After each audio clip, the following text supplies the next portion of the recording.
when I was young, I didn't really know what I was going to do when I got older. People kept asking me, but then eventually I thought that the idea of inventing things would be really cool. And the reason I thought that was because I read a quote from Arthur C. Clarke, which said that a sufficiently advanced technology is indistinguishable from magic, and that's really true. If you go back, say 300 years, the things that we take for granted today would be you'd be burned at the stake for. Being able to fly, that's crazy.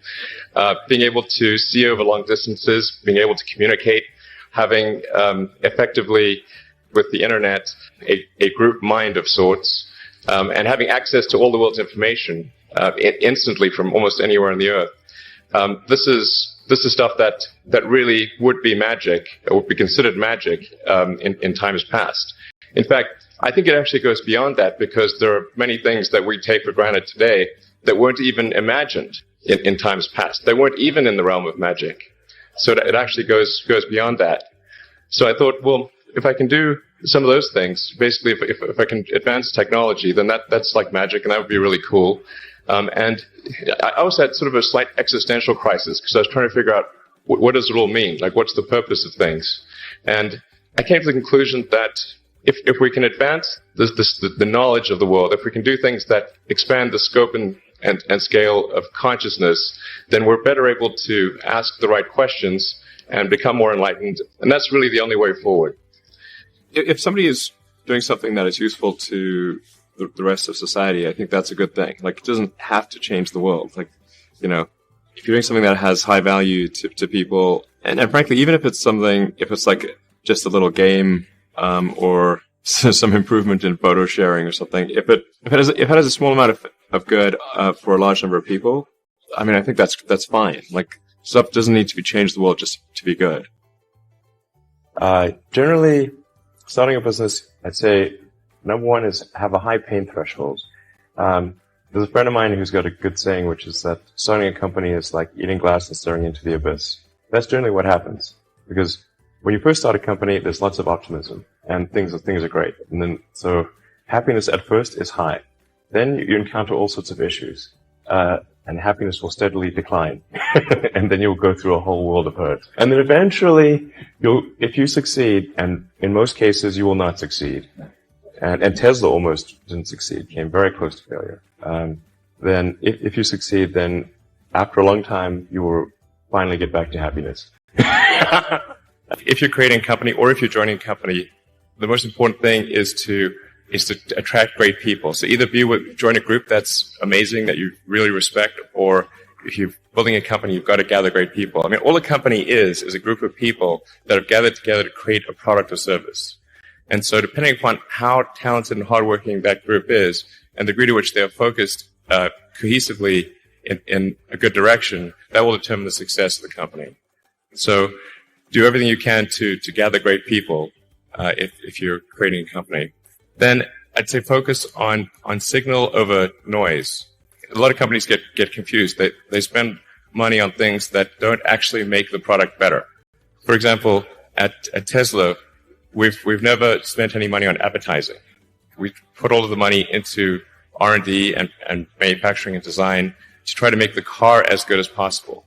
And I think that's the way to go. So for any given company, just keep thinking about, are these efforts that people are expending, are they resulting in a better product or service? And if they're not, stop those efforts.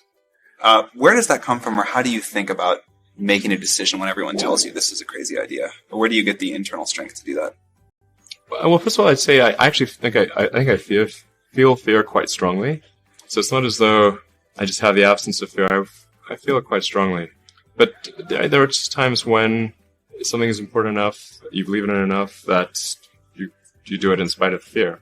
It's like people shouldn't think, people shouldn't think, well, I feel fear about this and therefore I shouldn't do it. It's normal to feel fear. So you just feel it and let the importance of it drive you to do it anyway.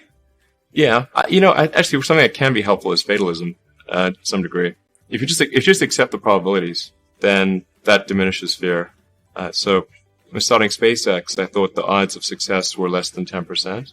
and I just accepted that actually probably I would just lose everything, but that maybe would make some progress if we could just move the ball forward. Even if we died, maybe some other company could pick up the baton and keep moving it forward, so that would still do some good. Yeah, same with Tesla. I thought the odds of a car company succeeding were extremely low. People do not think critically enough. I mean, critical thinking is a skill in short supply. People take too many things they assume too many things to be true without sufficient basis in that belief. So it's very important that people closely analyze what is supposed to be true and try to say, let's analyze things from first principles, not by analogy or not by convention.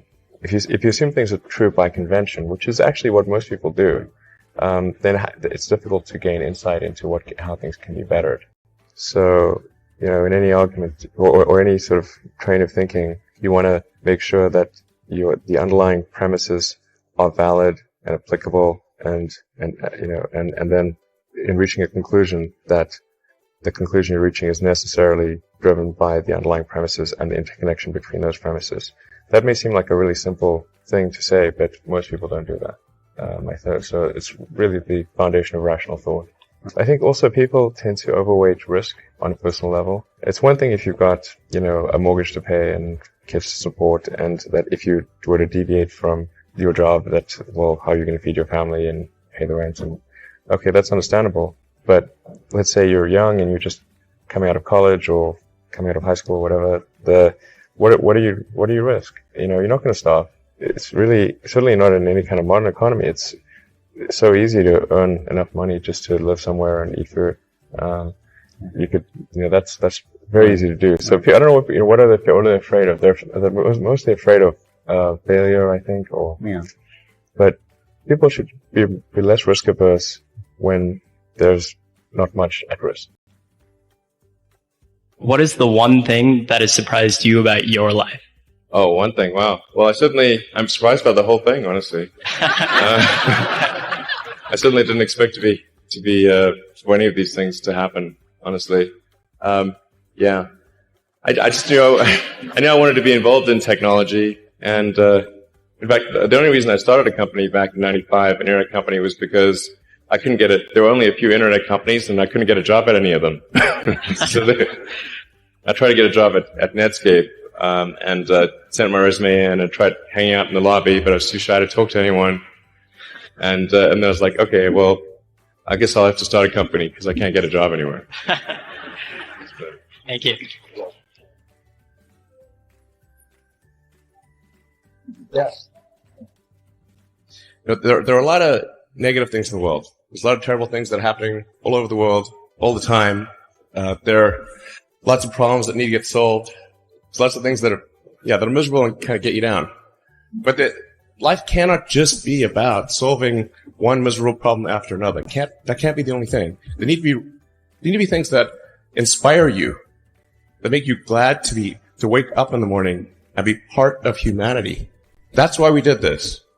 It is time to go forth, become a star-faring civilization, be out there among the stars, expand the scope and scale of human consciousness. I find that incredibly exciting.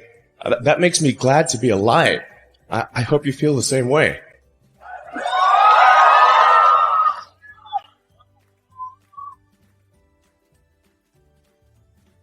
I think the overarching point I want to make is that you guys are the magicians of the 21st century.